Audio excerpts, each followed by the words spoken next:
The Tripartite Free Trade Area will be the largest economic bloc on the continent. It will provide the free movement of goods, services, people and capital. It will also act as the launch pad for the establishment of the Continental Free Trade Area in 2017, which will include West Africa. The move is hoped would undo more than half a century of tariff and non-tariff barriers to trade across Africa. Time has come to open up that space. Let us compete and adapt or die. Those who are inefficient have to die. It's good. It's not necessarily a bad thing to let them die, that business. They'll reinvent themselves. They'll evolve.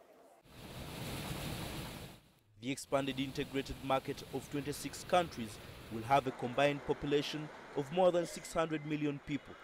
Trade experts believe this will improve Africa's competitiveness in the world market. For Africa, having that bigger market, and it will help us to negotiate with Europe, the European Union, with US. It gives us more bargaining power as a continent.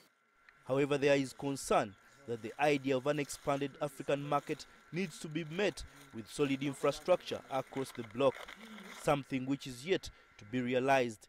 We need to think deeper about this market, bigger market, because at the end of the day, the larger market, the coherent larger market, should serve the people of Africa, not outsiders. And that won't be automatic.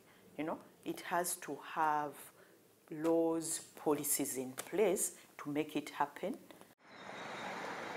The Grand Pact will account for half of the membership of the African Union and 58% of the continent's gross domestic product, amounting to over 1.2 trillion US dollars. The greatest value of an African free trade zone would be to add the possible clout of the continent to any country's efforts to level the playing field in its dealing with a foreign power, whether it's Washington, Brussels or Beijing.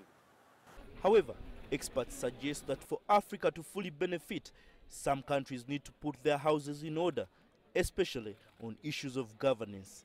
We need good leadership. We need strong institutions. We need to deal with corruption.